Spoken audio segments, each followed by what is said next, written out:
Hello.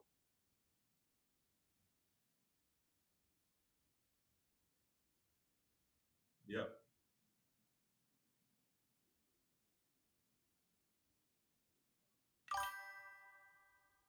Absolutely. My name is Nicholas Grady.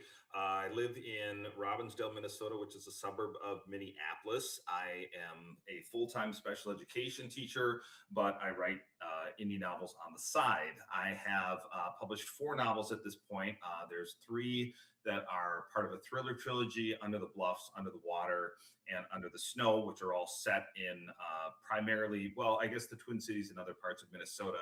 And last year, I also released a zombie apocalypse novel that's quite unique in the fact that it's told from the point of view of a rabbit as opposed to a human. So it's about a rabbit trying to survive as zombie chaos sort of happens all around him and trying to figure out a way to find his way to safety after losing his family. And then I'm actually currently working on a new novel that is sort of a thriller horror. There's some mystery, and it's sort of a revenge novel called Jessica. At least that's the working title right now.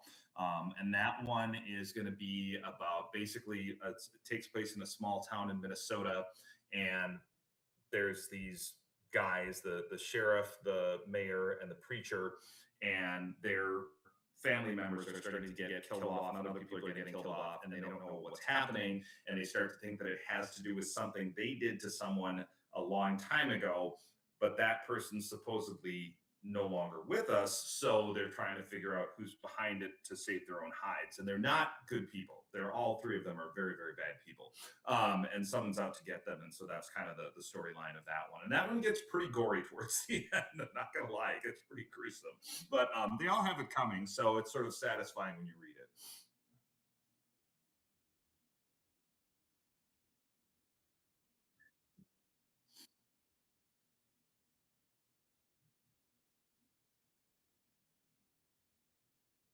Yep, yep, yep. They're all going to be taken care of in very nasty ways.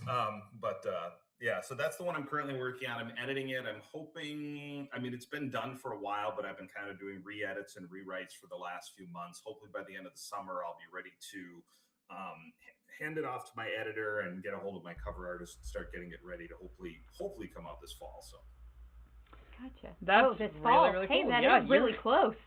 you're cracking stuff out left and right, aren't you, Nick?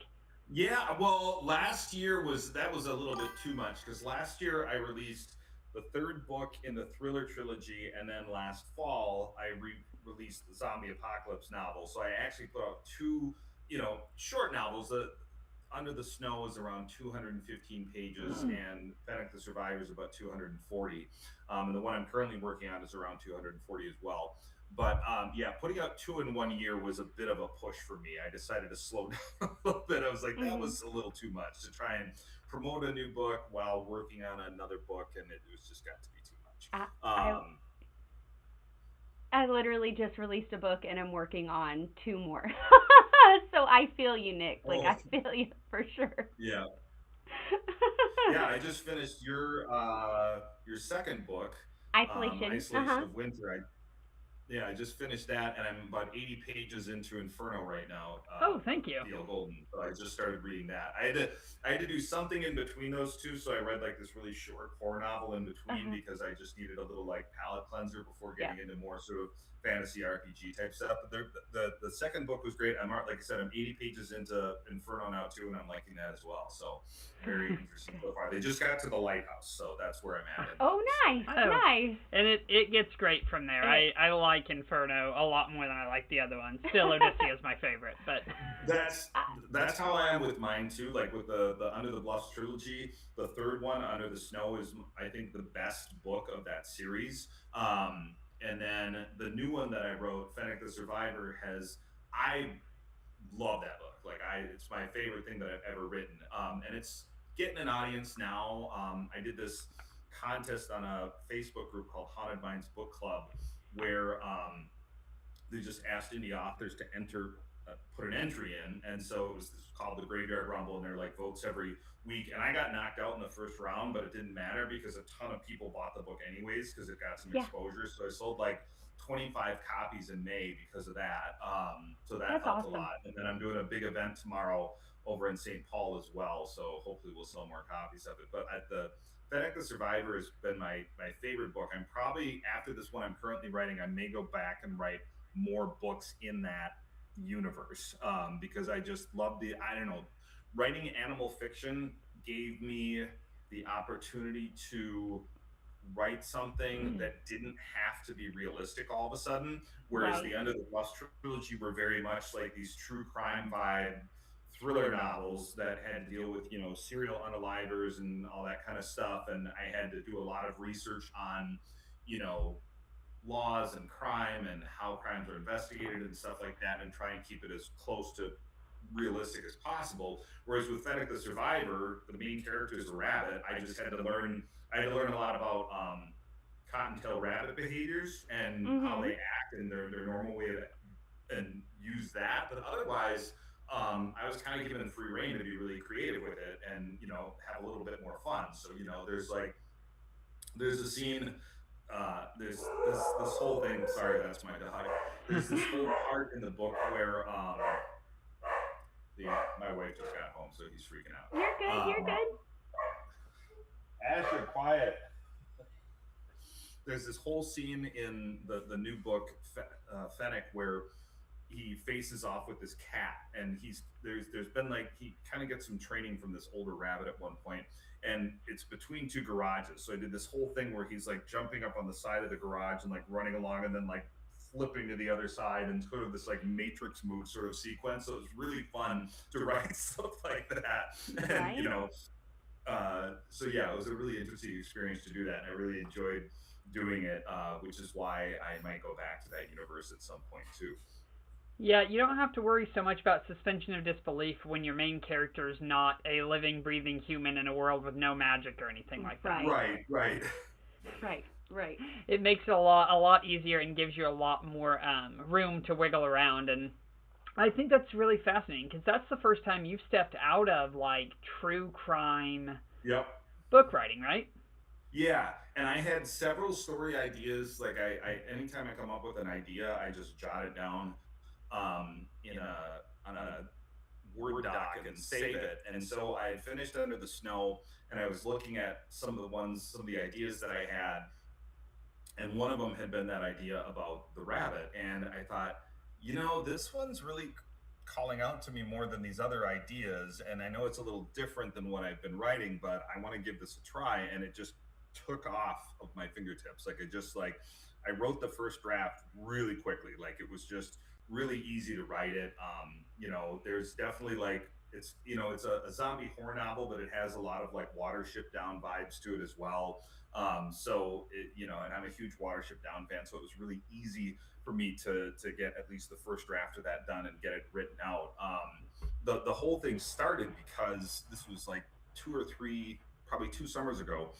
I was out pulling weeds in my garden bed in the backyard, and all of a sudden I saw something move, and I kind of pulled away some of the weeds, and sure enough, there's a little rabbit form, or nest, if you want to call it, and there is a one little rabbit, just one, hanging out in there. I don't know where the other ones are, but there's just one there, and I would just go and check on him every day, and I saw that his mom would come and go, and I just kind of kept an eye on him, and then one day he was just gone. And then I got this idea about writing a story about a rabbit, and I had just written a zombie apocalypse short story for the anthology that we were all a part of, Mhm. Last Day of the Sun, using characters from my other books. But I was like, and I really like writing that zombie apocalypse story. So I was like, what if I combine these two together? How would that work? And so that was kind of where I came up with that idea. And then I just wrote it. I remember you kind of telling us like you were just starting writing Fenek because you were like, When we talked last time. I'm not gonna. You were like, I don't want anybody else to pick up like my ideas, so I'm really not gonna be really open with it. And then I think we got off the live, and you were like, it's about a rabbit, and both of us were like, oh, hey, that's interesting. Like, I like the way that sounds. Right. Yeah. It's been really well. It's been really well received so far. People have really enjoyed it. The majority of like zombie horror fans have said it's like unique, it's different, it's fun, but it still definitely has that dystopian horror element to it as well. I mean, it's definitely not. I keep reminding people, I'm like, this is not a children's book. This is not Bunnicula. So, because I'll Hmm. have people be like, "Oh, is it kind of like Bunnicula?" I'm like, "Nope, it's a lot, a lot more heavy than that." But I mean, it is about a rabbit and has to do with zombies, but there's a lot. I mean, it gets pretty dark. So you said you're wanting to continue writing in the Under the Bluffs kind of universe, I guess. Like you're planning on doing that. Do you have ideas for like what characters you'll follow? Or are you going to introduce new ones? I'm not. I don't know if I'm going to go back to that or not at this point. Oh, I might not. Fenek. I thought oh, about it, Finnick. but there have been times that I've considered it. The one idea I have is to go back and do a story about Ron Clark when he was younger, who's the main character in those books. But the problem with that is the heart of those stories is the two sort of side characters, Tony and Jeff. And so without Tony and Jeff, I don't know if it would work without those three. And Yeah, that, they've always been together in all three books. So it's kind of hard to say whether I would do that or not. So gotcha, gotcha. You had discussed writing more in Fenix's In journey Finnick, though. yeah. So what do you have like an idea or plan of what you're going for with that? yeah, I've got an idea for a sequel. And again, I don't want to give too much away on that because the second one will probably be a standalone. At the beginning of Fennec the Survivor, uh, his siblings die in a very nasty way, and his mother doesn't return. And I guess, I mean, spoiler alert, block your ears if you don't want to hear this, but he later finds out that she's still alive, and there's this whole sort of backstory on what happened to her. And I thought about writing a book about her and what happens to her during the zombie apocalypse. And then there's also an idea for a third book that has to do with the survivors of the first book and what they do after that. So kind of like Mhm. the first book, sort of a not I wouldn't call it a prequel, but a sort of side by side storyline of what's happening to Mhm. somebody else at the same time, and then possibly a sequel. So that's what I'm kind of Nice. thinking about. I haven't really fleshed that out right now because I've been pretty heavy into the one I'm currently working on. That one will just be a standalone. There's not going to be any sequels to that or anything like that. That one is just a one-off revenge thriller horror story. So. So, as someone who's written a trilogy now, as well as what appears to be a couple of standalones, what do you prefer, writing a series or writing standalone stories? Well, I liked writing the trilogy, and I definitely had the ideas in place for all three books. I mean, well, I wrote the first one, then I had an idea for the second one, and my wife gave me an idea for the third one, to be honest with you. She said, "What if this happened?" And I was like, "That's a great idea. I'm going to make that the third book." But my problem with the trilogy is this, is that, and it kind of has to do more with the potential financial gain.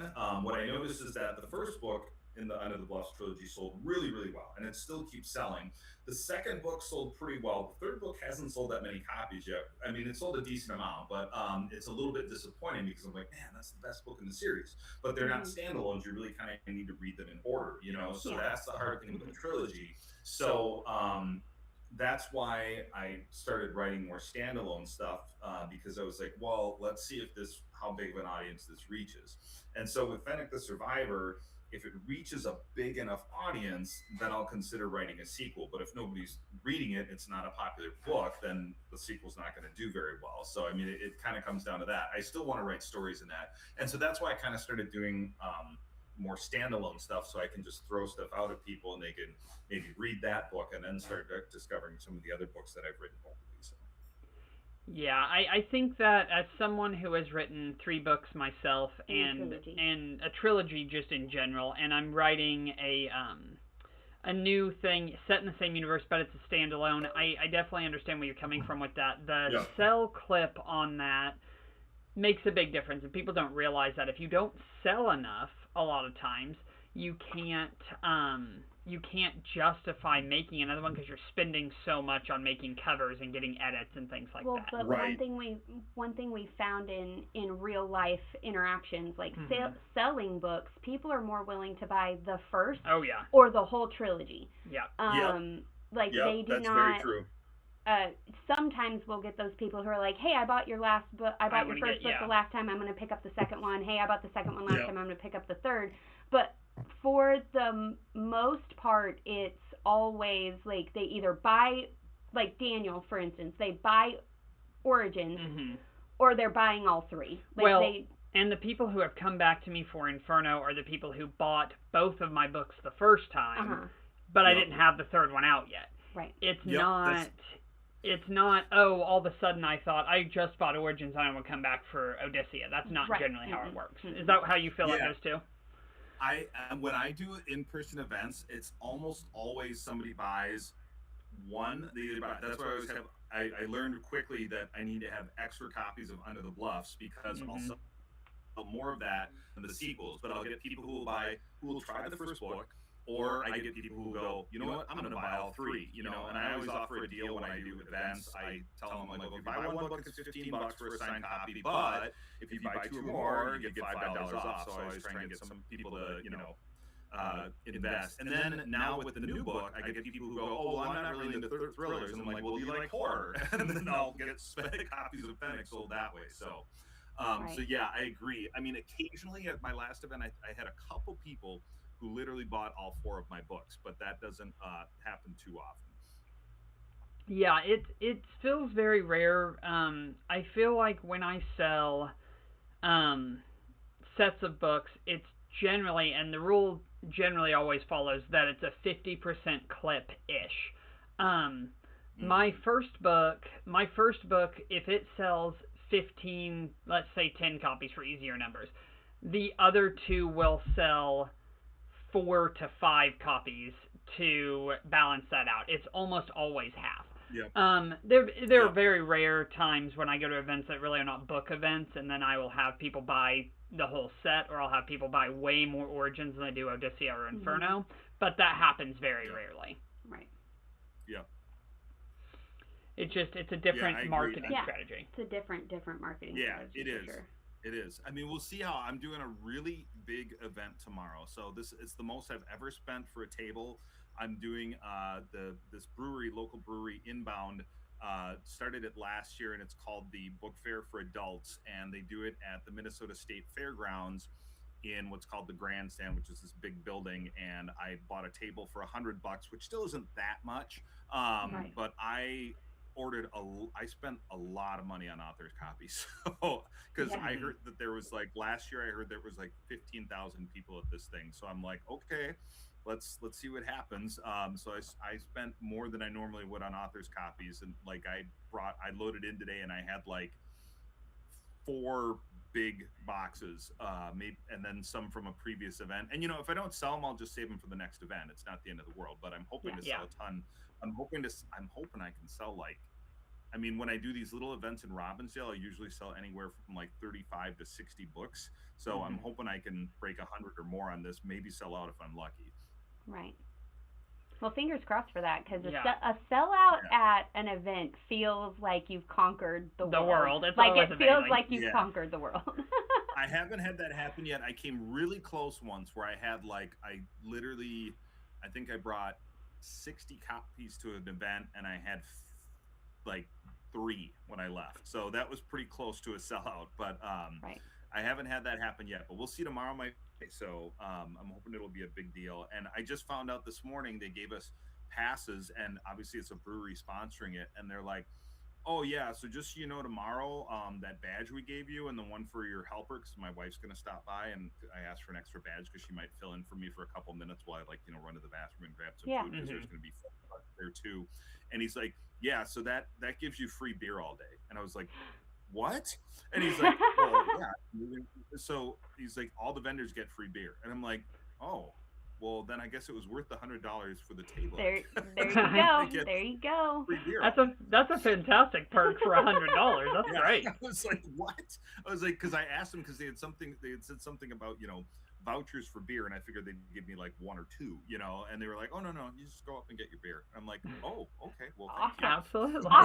Awesome. We, I think that Sarah and we're doing a bunch of events. I have events at least one a month during the summer, and then leading into the school year, I still try to have one a month. But the upfront cost of tables and books can be a very big challenge for a lot of authors. If you don't mind my asking, how do you balance what you're going to spend on a table and what you bring to events thinking you're going to sell? I mean, normally I try to use what I profit. I mean, obviously there was some upfront cost initially. Now I try to use the profits from the previous event to pay for the next event, and either I break even or I make something out of it. This time around, like I said, I spent $100 for the table, and I think I spent $570 in authors' copies, which is a lot of copies of my books, because they run me about, because mine are a little bit smaller. They're a little over 200 pages, so they run me under $5 a piece for printing and shipping. So I did the math on it after I got them all, and I was like, okay, but the way I figure it, I had the money, I could afford it, so I wasn't like gambling on I better sell these books or I won't be able to pay bills, so I had enough money saved up that it wasn't a concern. And then I was like, the way I looked at it, I was like, well, I'll just if I don't sell well, I'll save these for the next event, and eventually I'll get low on stock and have to order more, but yeah, I guess so. For me, I mean, I used to, when I first started doing it, and I just do like either my own book signing events at breweries or any place that would have me, I'd bring like 20 books, like I'd buy 20 books, and I usually make my money back and have a couple copies left over. And then I started doing these craft fair events, and at the craft fair events, the tables are really cheap. The ones that I do locally are usually like 30, 35 bucks, maybe, sometimes less. And then I always make money at these things. Like the last one I did, I sold 37 at their spring event. They're actually doing one this weekend too, but I passed on it to try this bigger event to see if I could sell more. But yeah, so I usually do an event about usually every 2 to 3 months. It's kind of my pace anyways. But there was one that I was supposed to do in May, and then I had a conflict with it, and I was really bummed about it, because I had signed up for it, and I was like, oh my God, I can't do that. Like, it's there's this thing going on, and they were like, oh, it's fine. But and then like I put up this current event, I put up one of my books. They were doing like a giveaway thing, like a fundraiser auction, so I gave a signed copy of one of my books for that. Sorry, this is You're okay. We have another one that you've probably seen in TikTok videos, but this is Al. He's a little more camera shy most of the time. He was a stray that a friend of ours found, and he needed a home, so we've had him for since like March. Oh gosh, he's adorable. Yeah, he's gigantic. But he's really, when he wants attention, it's like you can't. You can't not do it. Yeah, I get that. Lemmy, one of our viewers on Twitch, said books never expire. And I think that's one of the things where when I'm spending money on purchasing books, like I have to remind myself that like, even if this stack of books doesn't bring me money this weekend, next weekend at my next event, if it possibly could, right? Like, Well, and I was talking to my wife yesterday about this, because I went through and I was putting in, I had a signing last weekend at a local store, and I always put in my spreadsheet how many I sold, and I generally buy back exactly what I sell, so I never get low on stock. But I told her, I said, coming into 2026, I had 8 copies of Origins, 4 copies of Odyssea, and 2 copies of Inferno total left over that rolled over into the new year. And so I just bit the bullet and bought like $1,000 worth of books at the very beginning of the year, and I've just slowly gone through those. But it's tons and tons and tons of money to constantly be recycling books. I found the best way I found to do it is that you sell your books for about 3 times what you pay for them. And so you can buy back the ones you lose and make a little bit of profit to try and advertise and market the stuff to other people. But like I said, mine cost me about little under $5 a piece, and so I sell them for 15 signed at the events. And I always tell people, I was like, look, it's still going to be cheaper than ordering it off of Amazon, because Amazon, you're going to pay $12.99 for the book plus the shipping. It's going to be like $17. So I'm like, you're going to get it $2 cheaper for me in person. It's going to be signed. And then I make a much bigger profit than from somebody ordering it from Amazon, obviously, like more than double what Amazon would pay me for one of my, printed copies. And then I just, do the math and I get more of what I need, and I usually end up coming out ahead. And then I've gotten a few books on, I'm hoping tomorrow too that some of them will approach me. I've got the Under the Bluffs trilogy is on consignment at a local bookstore in Minneapolis right now. They have 2 copies of each book, and we made a deal where they sell them for $15 a piece. I get $9 and she gets $6 for each one that sells. None of them have sold yet, because I contacted her the other day and it had been like 2 months. I'm like, did any of them sell yet? And she's like, no. I'm like, okay. But they're in stores though. So, and then somebody in Lakeville bought some of my books too, but they actually got them through Ingram as opposed to from me directly, because you can, if you're on Amazon, I learned that Ingram also will pick up your books and you don't make much.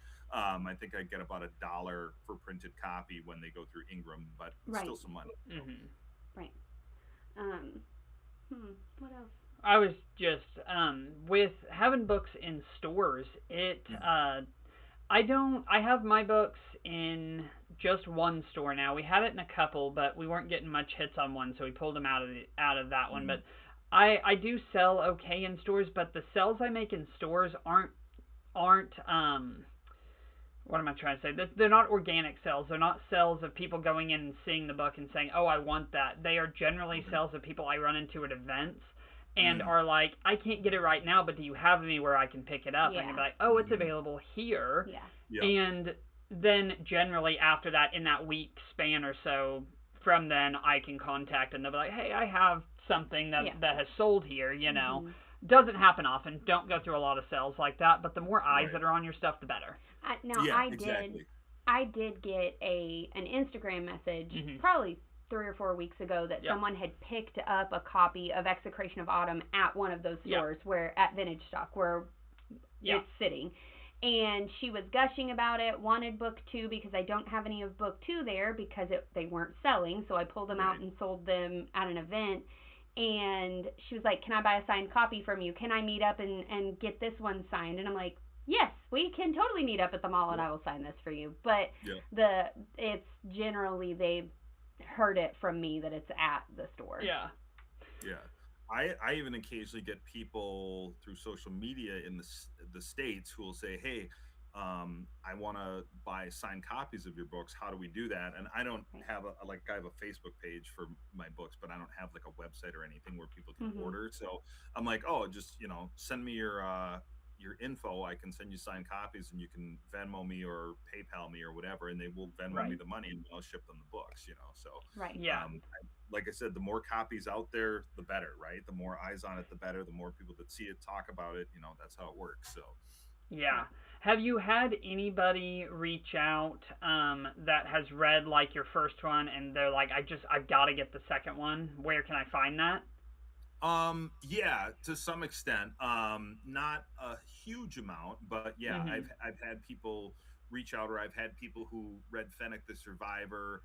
And I mean, most of them will see my Amazon authors page and realize that I have other books out, but occasionally somebody just messaged me and said, oh my God, I just read this. Have you written anything else?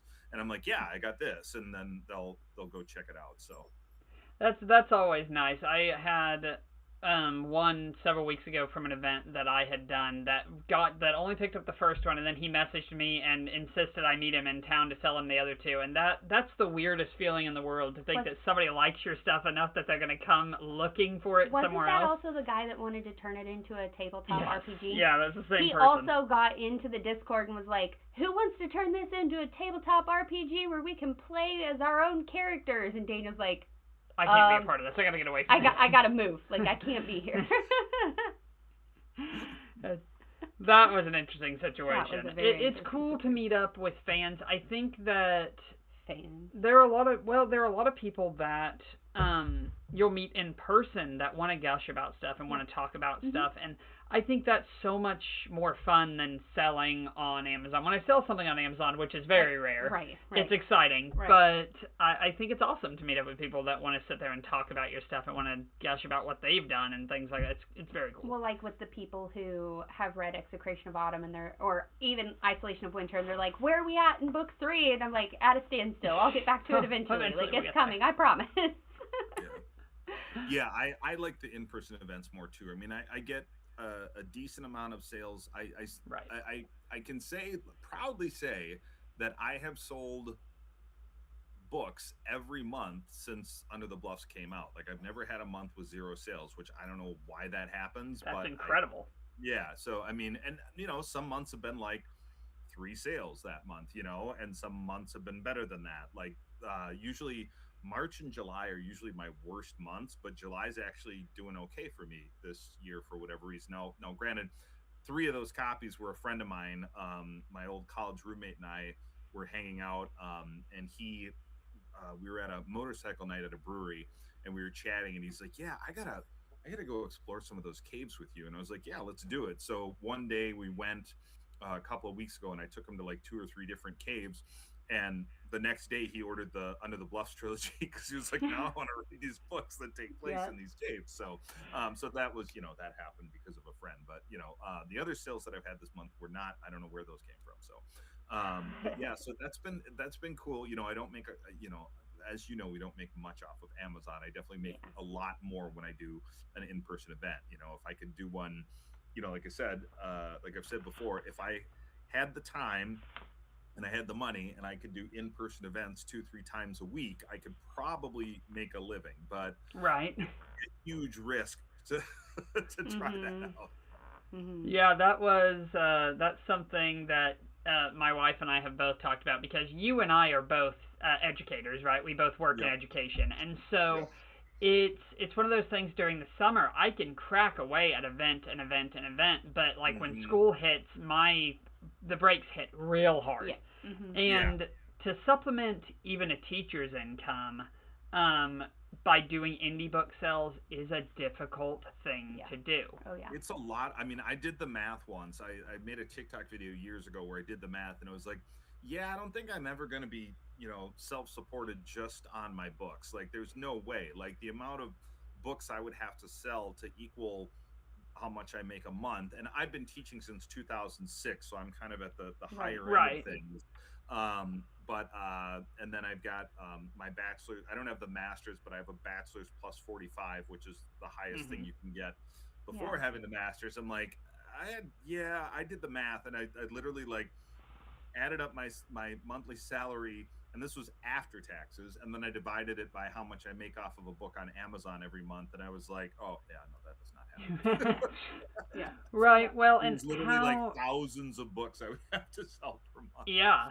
Well, and that's not even counting insurance or anything like that you'd have to keep track of for that kind of thing. But when we talk about book sales, there are a lot of people who the real big numbers come from when you can sell online. And I know that each of us sells at our own clip online, but are you doing like any advertising, paid advertising online for your stuff, or is it all just word of mouth? I know you post a lot on Threads and stuff of, hey, check my books out.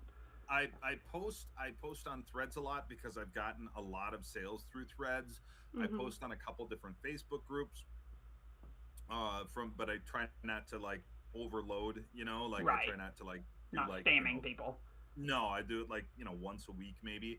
And then I do TikTok videos, occasionally Instagram, but I haven't done Amazon advertising. I've heard mixed things about it. I've done Facebook ads more than once, and every time it doesn't seem to yield any great results, and I've wasted a lot of money on it, and I just clearly don't know how to do it right. So, I know people that are like, what do you mean? I get tons of sales from Facebook ads. I'm like, you do? Do you work for Facebook? Or what are you doing? What are you doing to get this? Like, what's really happening here? Send me a bunch of videos and stuff of suggestions of things to do, and I just looked at it and I was like, this is way too much, man. Like, so I just go off my social media posts and think, like I said, some and it's interesting because one month, one thing will work better than something else. You know, Right. one Yep. month I'll get a bunch of sales because of threads. And then another month I'll have some TikTok video that got a bunch of people to buy the book. Like, you know, in May and April, it was because of the Haunted Minds Facebook group, because I'd entered that Graveyard Rumble thing Yeah. of indie authors. And even though I didn't make it past the first round, I still sold a ton of books as a result, mostly ebooks, but still people were buying as opposed to just reading on KU. And then I had a ton of KU pages read. The guy that came in, I just ordered his book. Hold on a second here. The guy that came in second to last, and you guys might have seen this book on social media too, is this guy Tyler Downs, who wrote this book called Pumpkin Seeds, which is all over any horror Facebook page you look at. You're probably going to find an image of this on there. And he's just like us. He's an indie author, but he's become very, very popular. And he came in when they did several rounds of voting, and he made it to the last round. He didn't win, but he came in basically second place, so he got a lot of exposure.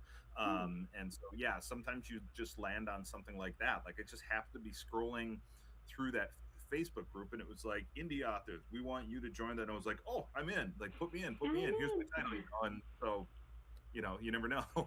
Yeah, it's all lightning in a bottle moments, I think, especially for those people that do really, really well. It's that they hit the niche at the exact right time that it just popped off and blew up.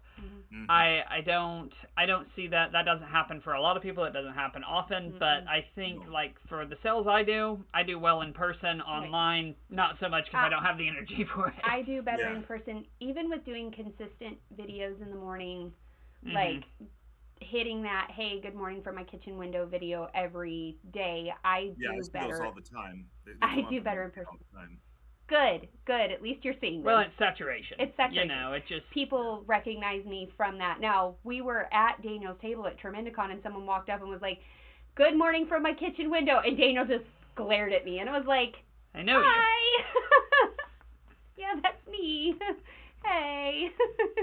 That's good, though. I mean, it works, you know. So if you've got something that can help you reach more readers, you know, I mean, and I've done, I mean, the closest thing I've done part of the reason that I got off to a good start was one of the things that I did was I just reached out to local newspapers, and not even the big local newspapers, like the little neighborhood newspapers that you get dropped on your front step for free, or that nowadays I think you have to pick up at the grocery store or something. And I got them to write little articles about my books as they came out and do interviews with me. And every time one of those articles came out, especially for some reason, when my third book came out, they must have not had much news that week. When Under the Snow came out, the third one in my trilogy, it made the front page of this newspaper called the Anoka County Shopper. So, you know, not like a big thing, but it was like, I all of a sudden, Under the Bluff started selling copies again, and Under the Water started selling more copies, and then Under the Snow was selling copies at the same time. And I had like about 3 weeks there where a lot of people were buying all 3 books at once on Amazon, which doesn't happen. So that was really cool to see. But of course that faded out over time. But, you know, just anything like that, I just any outlet I can find that will let me do any sort of promotion, I'll go after it. So if it doesn't cost me. Right, yeah, and all promotion is good promotion, generally speaking. Well, generally speaking. So it's good to hear that you're doing well. I mean, getting consistent sales through Amazon is a tricky thing to do. Oh yeah. And so the fact that you can is crazy. I don't know how I've managed to do it for this long. Like, I keep waiting. I'm like, one of these, like, I've had months where I've had, like, I think my worst month ever was probably 3 sales, and I'm pretty proud of that fact. Like, I'm like, that's great. I've been able to do this since April of 2023, every single month, selling at least, you know, 1 or more books. And I don't know what I've done necessarily that's different from anyone else. You know what I mean? I'm making the same social media posts that everybody else is making. I'm doing the same sort of little posts on Threads. The one trick that I learned on Threads that works for me, and it's the dumbest thing, and you guys have probably seen me post this 100 times, but it always gets a bazillion views, is any day that I sell a book, I type a really short note on Threads, and I say, I sold a book today, yay, exclamation point, and I'll post that. And then in the comments, I'll be like, this is the book that sold blah, blah, blah, blah, blah. And I'll put more information, because the more detailed your post is in thread, it's like the less people see it. You know what I mean? The shorter and simpler it is, the more people view it and like it for whatever reason. So when I write something as quick as I sold a book today, yay, I get like 1,000 views. Like, so I'm like, okay, well, let's go with that then. So I do that. Anytime I get a book sale, I make a post, and then in the comments I put an image. You know, I learned that if you post a link on Threads, you're not going to get any views. Even when I've done free book giveaways for Kindle, it like gets 0 views. Like, so many things get, like, the algorithm just squashes it right away. So so a lot of it is like me writing these little short snippet things on Threads, and then in the comment, like, writing more, more information about the book and the cover and things like that. That seems to work better for me on there. TikTok, I don't know what's going on with TikTok. I post something one day and it gets 170 views. I post something another day and it gets like 500 views. So we're just out here screaming into the void. Yeah, on TikTok. in the void all the time for that. It's the void on TikTok. That's what it is. Yeah, and it's obviously I'm shouting you guys out just like anybody else. Yeah. But whenever I read your books, I try to make a video about it, or any other indie author that I'm reading at the current moment, so that they get some exposure. Oh, well, yeah, and we appreciate that. It's kind of when anybody gets a sell, we all get a sell in this situation, because it's not competition. It's that's why we do. That's why we do the podcast. Yeah. Is because we want other indie authors to have a platform. And like, I got on TikTok that day, and it was like, Nick Grady tagged you in a video, and I was like, what? Did I miss something? Right. Like, what's happening? And then I got to watching the video, and you held Isolation of Winter up, and I was like, oh, he read it. That's so cool. Like, that's so cool. So it took me a while to get to it. I was in a little bit of a slump for a while. The book that I read before that took me a long time to get through. It was just, it wasn't a bad book. I just was like in that where I just didn't feel like reading kind of thing. So I'd read a few pages here and there, and now I'm kind of back on track again, and like more, and maybe because it's summer and I have more time off, I'm reading more. But, right. Yeah, there was well, and we appreciate the endorsement. Oh, yes. Oh, 1,000 times. Yes. Like, absolutely. Like, the fact that we scream for each other is the part that I love so much about the community that we built of author friends. Of like, hey, Nick has a new book coming out. Go check it out. It may not be my genre, but it could be something you really love. Like, and Nick, you're really honest about that too, because you've flat out said that you're not really a fantasy reader, and you've still stuck it out with me and read my stuff, and mine's fantasy romance. So like, like, I'm super appreciative of that. Yeah. Of like, hey, we're willing to like go the distance for each other. So I super appreciate your friendship, and appreciate that you've been willing to stick with Lilac Cursebreaker and her journey. Yeah. And come talk to us 3 and come times talk in to a us, row. right? Like, it's well, I us. appreciate Like, you guys as well. I mean, you guys have definitely helped me out in your own way too. So, and I try to just pay it forward. I read a lot of indie author books, and I always make a video. I'll always write reviews and stuff like that. I literally I pretty much exclusively read indie author books. Like, I can't remember the last time I read a book that wasn't an indie author book. And it started with a gal named Allison Thompson, and then that was the first one I read, and then I read Origins next, and then I just started reading more and more and discovering more and more indie authors and reading their books. And it's gotten me, I try to stick within the genres that I enjoy, but it's also gotten me to get out of my comfort zone and try some other stuff like fantasy and things like that, and give that stuff a go. And it's all been, for the most part, really, really good. I mean, there's a couple books that I read that weren't particularly great, but most of them have been pretty good. Yeah, and it happens. I think that's the hit or miss with any kind of book. With any kind of book. You can get a traditional published book that's terrible. I mean, does happen. Oh my gosh. So, well, as you know, we tie these things off always with the question of what advice would you give to people who are looking to publish books, indie authors that are looking to get out there, do things, getting started.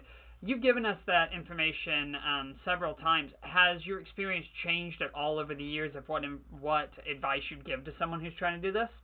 I mean, the main thing is, I mean, for me, is just sit down and start writing the damn thing and see what happens. Don't worry about editing a chapter. Don't worry about, hold on a second, I got a cat doing naughty stuff. Oh, the joys of live interviews. Cats, It's cats. It's cats. So, Yeah, just write the damn thing. Don't worry about editing until you get through the first draft or until you finish it. That's been, don't worry Yeah. about how long it is. If it ends up being a short story, that's fine.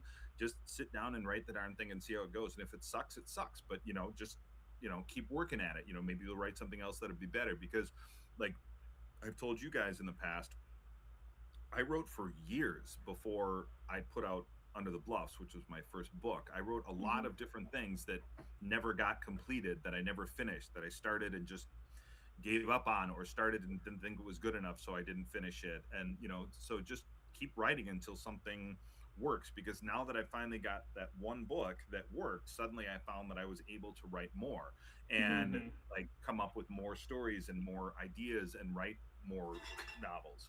Um, yeah, he's in spaz mode right now. I'm sure you heard that clank in the background. He's Well, and climbing in the basement. So, I but think so, and then you're the other thing that I'd say is, if you've got something and you're going to publish it, if it's ready to be published, like start getting on social media now and talking about it Mhm. before it's released. That's something I Oh, didn't yeah. do and I wish I had. But yeah, so that's my main thing, is just write the darn thing and worry about everything else later. You don't have to worry about whether it's going to be published or be picked up by a publisher, or whether you're going to self-publish it. Just write it and then decide for yourself what you want to do with it. right. Well, and to pair it off of that, once you get that first book out there, you realize, yes, it's scary, but it's not as And it scary becomes easier. as you thought it was. Right. Now, you say it becomes easier. I think I get the same, like, butterflies, like, the week Oh, before release, and, like, the I just same mean kind getting it out there gets easier. sick, 'Cause like, you know what you're doing. sick of, like, Yeah. oh my gosh, my work's going to be Yeah. back out there again. I don't think that feeling ever goes No, away, no. but, like, No. once you do it, you realize that it's like jumping off a big rock into the river, right? Like, Mhm. that first time you're like, oh my gosh, but then the second, third, fourth time, it's like, I know the way this goes. I know this feeling in my gut is just because it's the exhilaration of having this done. Mhm. Just get that first draft done so that you can start pushing it towards publish. And, Right. like, Yeah. I like Exactly. that, Nick. That's really good Yep. advice. That's the way I do it. And and I'm trying to think of anything else. I mean, otherwise it gets into more specifics of editing and things like that. Mhm. But yeah, that's what I did with when I wrote Under the Bluffs. I said I'm just going to sit down and I'm going to start writing. And honestly, originally it was possibly going to be a screenplay or a story for a screenplay, and then it ended up turning into a novel. And I was just writing it to write it because I felt like I wanted to get the story out of me, and then it ended up being a thing. So you never know when that one's going to come. And it had been a few years since I'd really sat down and tried to write anything when I started Under the Bluffs. I'd taken kind of a break at probably several years because I'd gotten into teaching, and I just got so busy with that I just wasn't doing any writing anymore. Mhm. So yeah. No, I think that's brilliant advice. Mhm. I mean, I definitely agree with everything you've said. Once you get that first thing out there, it seems to become easier to actually hit that publish button because you know how to get a cover artist, you know how to get an editor, you know how to do all Right. that stuff. Yep. That it just goes faster. Mhm. But I love that advice. Yeah. Oh yeah. Perfect. Like, just Do it. do it. Do it scared. Just Yeah. do it. Like, it's not doesn't not have to be as perfect. bad, but it's also not as bad as we ourselves in our mind make it Right. seem. Right. You can Like, find every mistake, every error, Yeah. everything, and most people are going to gloss over all Yeah. of that Yeah. stuff for the sake of the yeah, story. yeah, Yeah. for sure. And So. it's never going to be perfect, so, and I No. learned that too. A friend of mine once told me, an English teacher that I work with, and I said, I keep editing it and I keep changing things, and he said it's never going to be perfect, no matter how Right. many times you do it. You just have to get to a point where you're satisfied with it and then release it from there. Mhm. And I thought that was really good advice. And yeah, it does get easier because, like I said, I have a cover artist that I work with now. I have a sorry, I keep snapping my fingers and my cat keeps jumping behind the TV. I have a cover artist now that I've worked with on 2 different books, and she's going to do my next one as well. She did the cover for Under the Snow and Under the Snow and Fenek the Survivor, and I was really happy with her work on those 2 covers. And then I now have, and I actually found her through Atlas Creed from his little Indie Author Yeah. Connect website. And she's done a great job. So I'll be working with her again, and she does all my formatting for me too. And it's like a package deal for like the ebook and the paperback, and she's reasonably priced. She usually gives me a discount because I'm always hyping her up on social media too. So if anybody asks like, who are you using for covers? I'm like, right here, use this person. And then, I've had the same editor for a while too. So, yeah, it makes it a little easier. So, because it's not like starting from scratch. You're just like, Yeah. hey, my next book's ready. You ready to do this again? And just go from there. So, Yeah, learning the ropes helps a ton. Yeah. Well, we have come to the end here, Nick. Why don't you tell everybody again, who are you? Where can they find your stuff? Plug away. Yeah. My name is Nicholas Grady. I am an author of thrillers and also horror. My books can all be found on Amazon. You can find them on bookshop.org as well, and a few other places. Or you can request them at your local library or a bookstore, and they can order them for you as well. I have a thriller trilogy that is the Under the Bluffs trilogy. The books are Under the Bluffs, Under the Water, and Under the Snow. And then I also have a standalone, or currently might have sequels, a standalone horror novel called Fenek the Survivor, which is a zombie apocalypse novel told from the point of view of a cottontail rabbit. Good. All right, I'm SF Rogers. You can find my books Isolation of Winter and Execration of Autumn on the Zon. They are falling off of KU on the 27th of this month. So if you want to get it read, I would do it in the next 17 days.